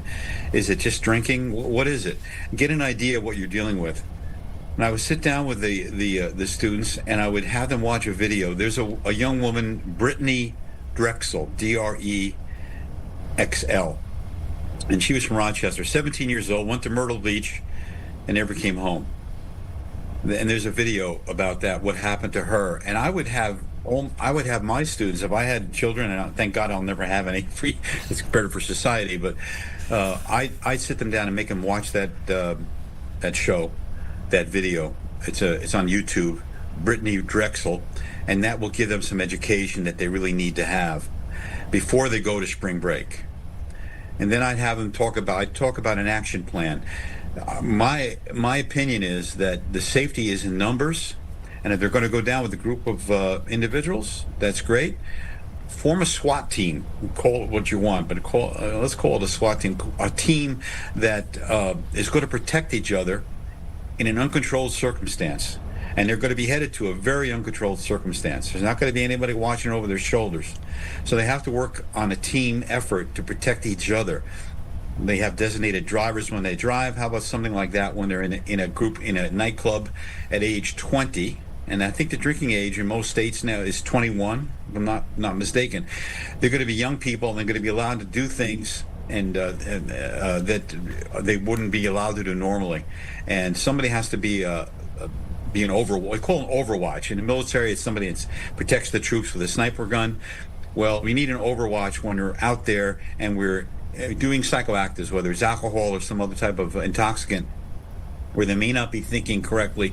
And their body armor, their training, their education, their grid parenting, the thing that protects them, every time they have a drink, one plate of body armor goes away. And at the end of an evening, and it may be quite early into the morning where they've had a lot of drinks and a lot of things going on, they're standing there virtually naked to the world. And there are a tremendous amount of predators that people like me are very aware of that will take advantage of either male and female. We always ignore men, but especially our females as well. So behind me, there are a bunch of different things here. They're tools. And most of them, for civilians, are illegal. But you can't give your college student a tool and say, okay, you've got this can of pepper spray, you're protected. They probably never used pepper spray, never even hit the actuator, don't know what the effects are, because they're going to be hit by pepper spray as well. I don't believe in pepper spray. I'm a chemical deterrence instructor. I've been covered in the worst pepper spray you can imagine. I'm a law enforcement instructor for Sabre. Sabre is a very good company for pepper chemical, but it's got a lot of issues. One of them is when you spray pepper spray, everybody's hit by it, including the person using the pepper spray, and it doesn't work. It works later, which means that if you're going to spray somebody to protect yourself, how much time do you have? and it could be quite extensive. This stuff called Repulse works almost instantaneously. It's ocular. There's no lungs, and pepper spray affects the lungs. ACLU did a study. About 6 people a year die from applications of pepper spray. It doesn't happen with Repulse. It's considered non-lethal, not less lethal, but it works pretty quickly. And if you want to Ken, I do want to ask you, like when kids get there, because all this is important, but I really want to make sure we're getting to what parents need to know, just quick snappy little facts, because they might be sending their kid to or not wanting to send their kid to Mexico, but they're going to Mexico, or they're going to some other country, and they want to give their kid the advice, all right, if something ends up happening, like what's happening in Dubai, for Oh example, yeah, where do you go? Like, what contacts do you need to at least have handy so you know where to seek out help? Well, one of the things I always recommend is your cell phone. When you go to the area where you're going to be staying for a period of time, look up the local law enforcement people, whether it's the sheriff's office or local PD. Put that number in your cell phone, and be aware of it so you have access to it. The only people that are going to come to your rescue are your own friends. You're in an area filled with a bunch of strangers. The commonality is everybody may be somewhat the same age, youthful or old, maybe going to college, or at least that's what they're pretending to. And are they going to step up and help you? Some may. A lot of people don't.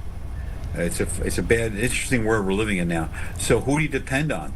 That's why I'd like you to form a group whether it's just one person or more, however many people are going to this area, form what I call it a SWAT team, but a group of individuals that will watch out for each other. And when somebody's inebriated and they're staggering around like I call it alcoholic zombies, that somebody's there to help. It happened to my girlfriend. It was no longer my girlfriend, but we're still friends. She was an ADA, an attorney, and when she was in College of Columbia, she got hit with Rohypnol. And what saved her were her friends who noticed what happened and saved her.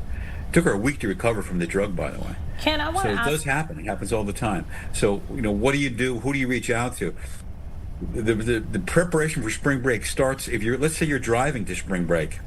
Well, I know from my college experience, I'm a college security director for 20 years, the college students have the worst cars with bald tires, no oil in the engine compartment, and drive and they're always on empty with gasoline.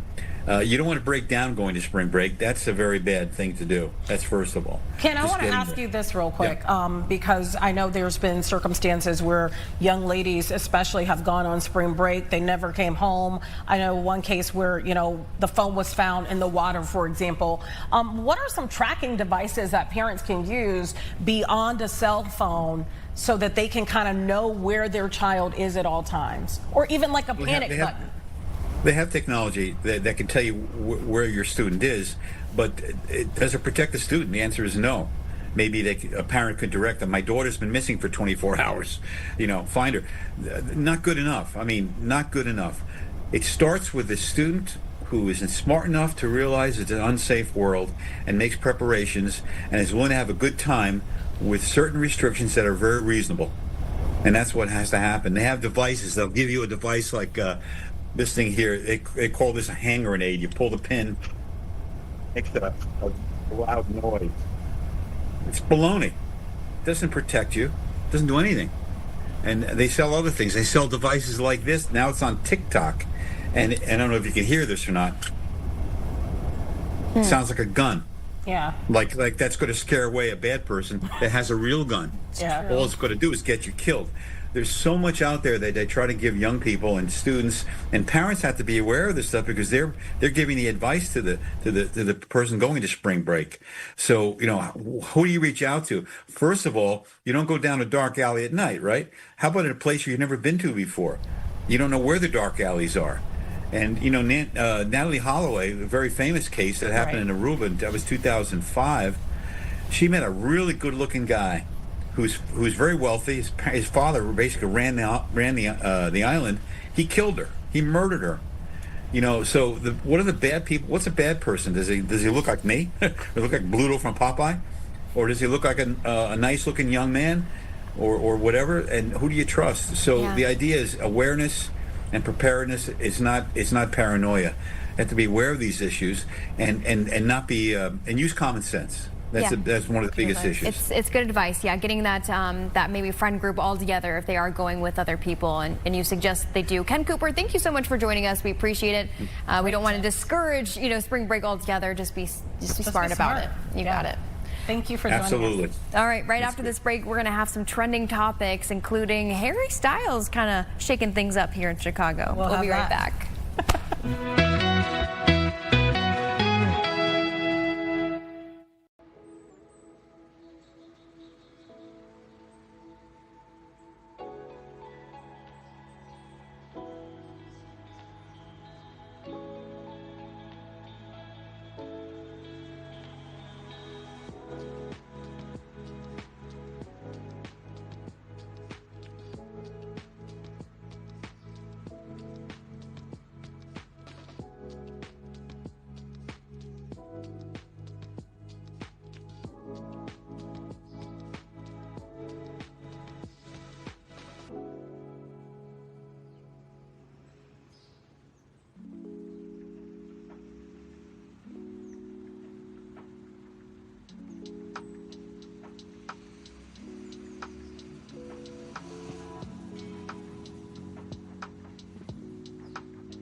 Fox 32 Chicago.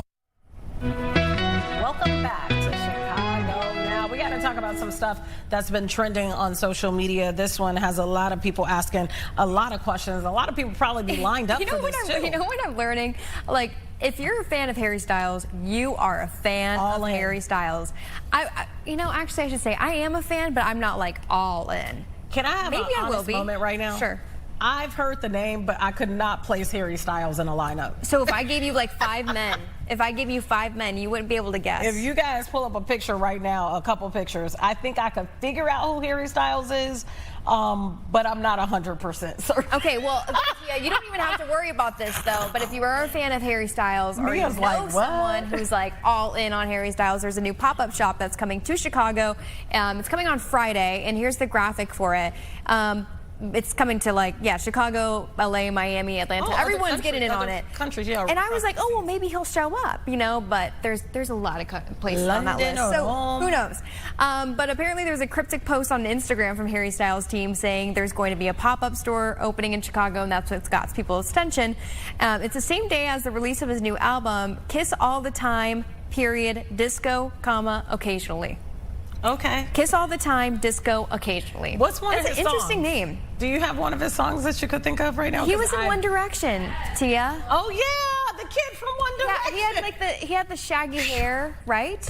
I know who it is. Yeah. If you popped up the picture, I would know. He's been doing some acting too. See, I Can I name one of his songs right now? I don't think I Maybe could. that was part of my problem. Like, I was leaning more into the acting than I was the singing. Okay, no.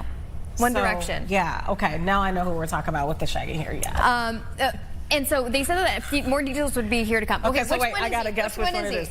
1, 2, 3, 4. He's the 4th one in. So the 2nd one from the left. Or either the 3rd one from the 3rd one in. Either way. I was right? The one on the 2nd one on the far left? Yes. Right, with the black and white shirt with the collar? You got it. That was right. Okay, so I had it the first time. Okay. That's him. Yeah, I figured it was. Okay, so if you walk down the street, I wouldn't have known. Apparently, if you have like an American Express card, then you can skip the line, but it's going to be merchandise, essentially. But this guy has gotten into a lot of stuff because there's actually a wonderful smelling perfume that he's also selling. I don't know the brand of Women can wear. It's for women? For women. I guess it's for unisex. Yeah, it's unisex. I like women that. and men. Yeah. Okay, that's cool. Good stuff coming. Now let me ask you But a if question. you see a long line, that's probably why. That's what it is. Okay, so I'll stand in that line so I can get my opportunity to get some Harry Styles. Well, it may be worth some money. You know, if you get your hands on it, depending on, you know, how valuable it is. No? Maybe. I don't think so. No, I don't know. Okay. So we don't know until we know. We're switching gears here. Okay. Have you ever been on a flight and all of a sudden it's peaceful, it's quiet, and then you hear Johnny over here blasting his phone and you're like, what's up with that, man? I don't want to hear that. Has that happened to you? Yes. United says, if you do that on their flight, you could potentially be banned. If you do not use headphones, this is their new policy. Really? You will be, you have the possibility to be banned for the rest of your life. They're like, we're not playing that. So they decided to launch this. A lot of people have mixed reviews about it. I saw some stuff online. People are like, well, that's wrong. But I don't think so. If you're listening to something the whole flight, I'll give you, before takeoff, I'll give you that. Or you're putting it to your ear, so you're at least trying to just have it, just with you and close to just you. I just can't stand the people that do it and they're talking on the phone and then I got to hear the other person talking 100%. back. And it's too much. So United quietly updated its contract of carriage on February 27th to include passengers, this is a quote, who failed to use headphones while listening to audio or video content as a reason for refusal of transport with the potential of a permanent ban from the airline. The addition is listed under safety, meaning the refusal or removal of a passenger, quote, may be necessary. So they might even, you listening or you talking to grandma on your phone out loud, and they may say, come with me, and then they'll raise you up and kick you right off the flight. Well, I think they're also, but first I think they're offering those really cheap wireless headphones that they have. Yeah. But the problem is that it's the aux plug-in still. It's not the actual plug-in. That's exactly right. Also, did I hear today that Apple is updating its connection again? Is it? I think so. Can someone look that up for us, please? Because I hope. I if mean, not, that's I'm too much. I just finally upgraded my phone after like literally 5 years. Well, you can buy the little. Yeah, you can, the dongle. I call it the toggle. And then other people. One person actually got mad in one of our meetings and said, "No, it's just the connector." And I go, "Okay, well, if you look it up, it's called the dongle, but tongle, whatever you want to call it, it connects to your phone." Just don't fondle. You are on a roll lately. You ended the show yesterday on some wild. Actually, that was you. I didn't say anything bad.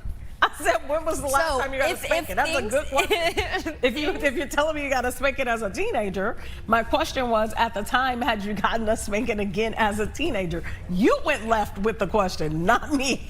It's a good question. It was all just in the eyes, Dia. Uh-huh. Can we talk about the United story? This is really important. All right, this is really important. I'm sorry, go back to it. So if things escalate, then you're going to be escorted out. Right, so if you get upset and you're like, why are you bothering me? I'm just trying to talk to my grandma. They're going to say, get up. Those headphones are Bye-bye. absolutely horrible. And they kind of hurt my ears. Do you ever put in headphones and your ears are like they are sensitive to horrible different shapes? But if you want to listen, like in some cases, depending on, if you have the TV in front of you, if you want to listen, you have to have them. Some of them do now connect to Bluetooth, but most of them, you have to use them. You're forced to use those things. I've been getting after my dad for doing this, all right? What does he do? No, we'll be sitting in the living room and he'll be sitting and blaring a video. And I'm like, Dad, that is just like I don't want to hear anything that's coming from your phone. I don't sit here doing that. But that's like totally just an older dad, grandpa thing to do. My husband does it. But maybe your dad is used to being by himself. That's true. Like not with everybody around, so. Yeah, I guess, and he's kind of hard of hearing. Sorry, Dad, love you, but you know what? You hard, man. You coming in harsh today. So wait, a person that's hard of hearing can't blast their phone? How else will they talk to United about it? How else will they We could argue the same for this United story. I don't know. Oh, anyway, guys, I'm just tired. All right. You have been something this week. Tired. Okay, so today is the city of Chicago's birthday, 189 years old. And honestly, the city couldn't look better. What do you think? Chicago would be a boy or a girl? A boy. Both. I think both. Yeah. It could be either way. I think it could be either way. Yeah, why does it have to identify as one thing? That's what I'm saying. It could be either way. That was a stupid question. I think it really was. I can own that. That was a stupid question on my part. I think it could be either way. Well, it does have a or both.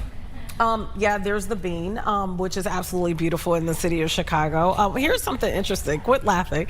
The world's first skyscraper, the home insurance company, was designed by Major William LeBaron, Jenny, and built in Chicago in 1885. Oh, wow. Did you know this? See, isn't it funny that that's considered a skyscraper back then? Yeah, that's hilarious. It's so short in comparison. Imagine someone from that time coming to Chicago today. Whoa, that's a tall building. I don't think they'd last like 5 minutes. I would legit have a heart attack. If my world was, so with a bunch of short buildings, and this is considered a skyscraper, coming here today's day would be absolutely insane. Yeah, you'd be going crazy. Okay, everybody's talking about what I said, like, what is Chicago? I'm sorry, guys. Okay, the game of 16 I'm just laughing to laugh, to be honest softball, with you. play without gloves, was invented in the city of Chicago. The first known game of its kind took place on Thanksgiving Day, 1887, at the Farragut Boat Club. Man, these are some interesting facts, some stuff I didn't know. I like to learn. Okay, we love public transportation. Chicago's L train Do we?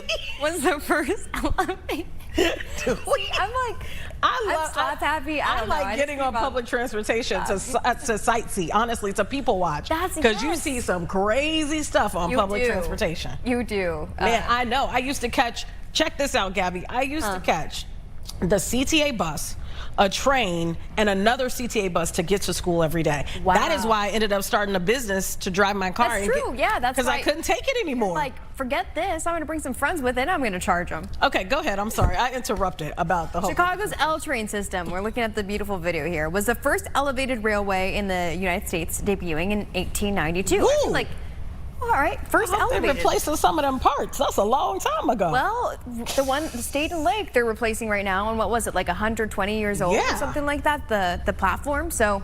That's scary. Makes sense. Okay, what else? We got so much up here. What are you telling us? Oh, we got a wrap. Okay, well, we have a lot of facts. Break before Jake. Okay.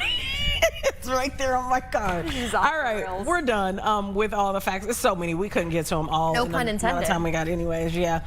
We got to go to break because Jake Hamilton is going to join us right here in one of these brown chairs. It's always a blast when Jake is with us. I love Jake. Jake. Right back.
You had an accident. An accident, huh? We dug you up, then we brought you back to life.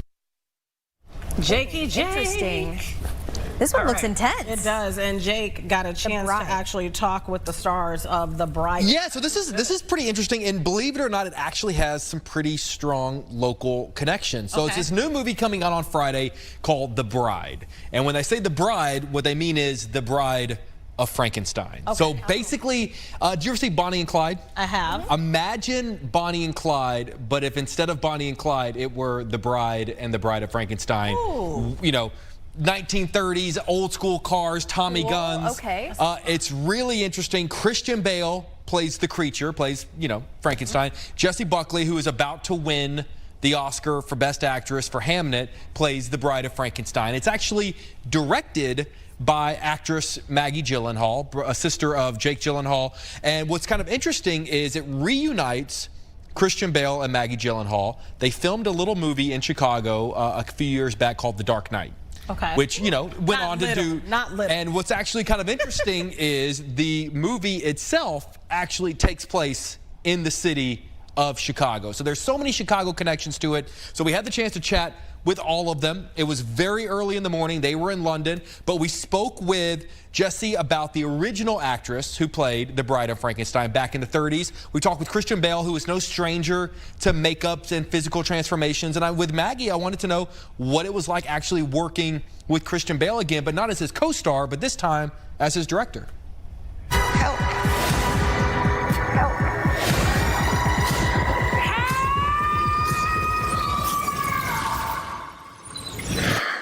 I was wondering if you could sit in a movie theater next to Elsa Lanchester and watch The Bride, and when it's over, you lean over and go, what did you think about how I did this? What is the aspect of your performance that you'd love to get our thoughts on? I like it.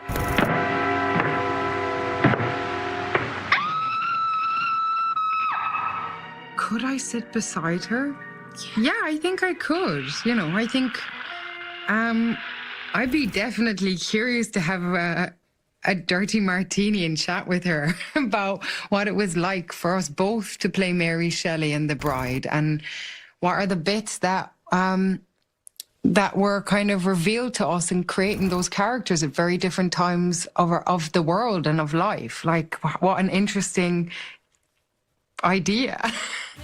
What do you want with a dead girl? I'm the same. Born from the dead. I am a monster. Yeah, so am I.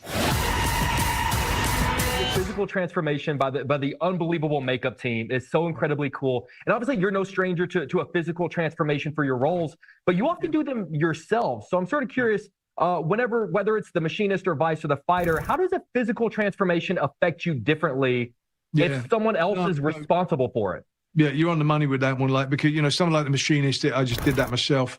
With Vice, I put on a ton of weight, but then we had to get even more chainy to it. So really indebted to all the makeup team who were brilliant on that one. And then this one, absolutely, I kind of realized, hey, look, the makeup, they're just as responsible for my portrayal of Frank as I am, because you can't play Frankenstein's monster without being big. We adjusted things. I liked the idea that the legend had kind of been affected by the game like Telephone, of witnesses who were terrified, saying he's 8 foot tall, and no, he's 6'5". He's a man. You know, he was a man originally. He had a flat head. No, he didn't have a flat head. Just his hair was like that. You know, but Karloff here, and no, he did have the staples. Unlike Mary Shelley had heard, she hadn't heard that, so she didn't include it. So putting everything together like that, but I can't grow. You know, taller. I have to put in lifts for that, you know, learn how to walk. I loved the image for me that I loved was Sid Vicious in his white jacket doing My Way. And so we wanted that. And I went, all right, so let's not go with really massive muscles. Let's go with being more gaunt, but with bizarrely big shoulders or something that were odd and slightly off angle, and a broken collarbone and, you know, smashed up nose and everything. And so the prosthetics guys, my makeup team, were absolutely incredible with that, and just as responsible for putting Frank together as I am. Bruce, this is Harvey Dent. The famous Bruce Wayne. Rachel's told me everything about you. I certainly hope not.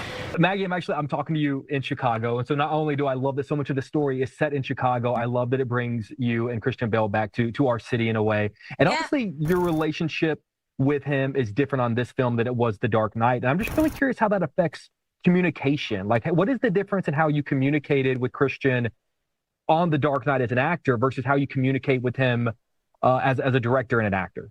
Honestly, it was utterly different. It was almost like meeting someone new. I liked Christian on The Dark Knight. I mean, you know, I was his girlfriend. I mean, not really, but played his girlfriend. I thought he was great. I liked him. Liked him, but we weren't.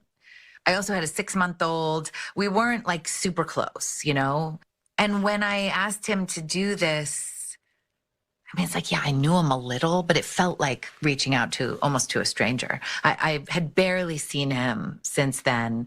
And on this, in order to create the Frank that we needed, who is a lover and a monster and so full of humor and vulnerability and pain and intelligence and sexiness and, you know, all of it, I needed Christian's whole mind and his whole heart.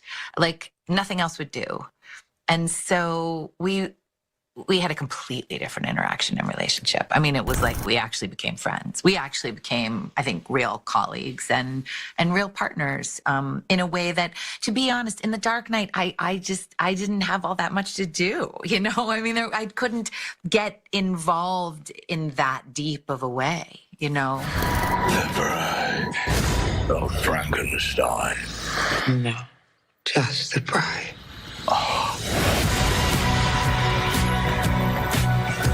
So what's kind of crazy is it's a pretty Chicago-centric weekend at the box office. So we have The Bride opening in theaters on Friday. Not only is it set in Chicago, but you have 2 actors reuniting that filmed I'd say one of the most famous Chicago movies of all time. Tomorrow, we're going to be talking with a Chicago actress who happens to be the lead actor, the voice in the new Pixar movie opening in theaters this weekend.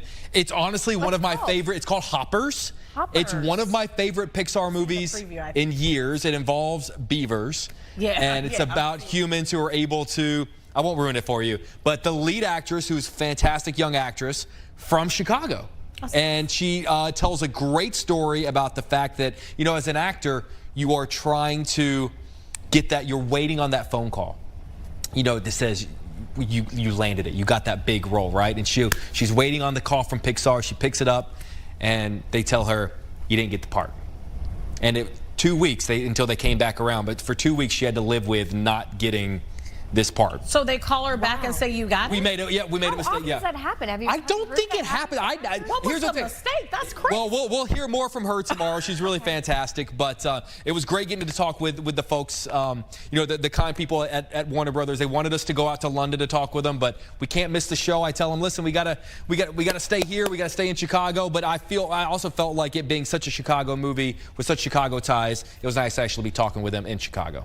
I think this is awesome. I want to ask you, Jake, because you have interviewed so many people, and we've interviewed on this show so many people that have had breakouts in acting and you know, entertainment, and they didn't leave Chicago.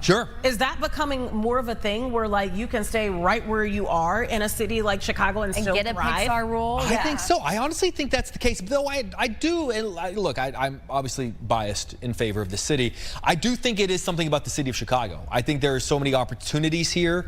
You know, there are some cities where, yeah, you probably gotta leave. I don't want to insult any particular city, but, you know, city X, and go to LA or go to New York. And obviously there are always going to be, you know, obstacles, you know, in any situation. But I do think the city of Chicago provides for actors in a way that a lot of cities don't. And there's something about the work ethic here. You know, we've had people on the show that have talked about casting directors will look for actors from Chicago, and I've been told, this is not me making this up, this is a quote, because they'll put in the work. Wow. When they see an actor and see that they're from Chicago, that they've done Goodman, that they've done Chicago Shakespeare, Second City. We had a rising star on earlier this morning, so hopefully you can watch. Oh, I love her. Hey, thanks everyone. Yeah, she was so sweet. Thank you everyone for joining us today on this Wednesday. We will see you tomorrow, Friday Eve. Great day. I said great D. Great day.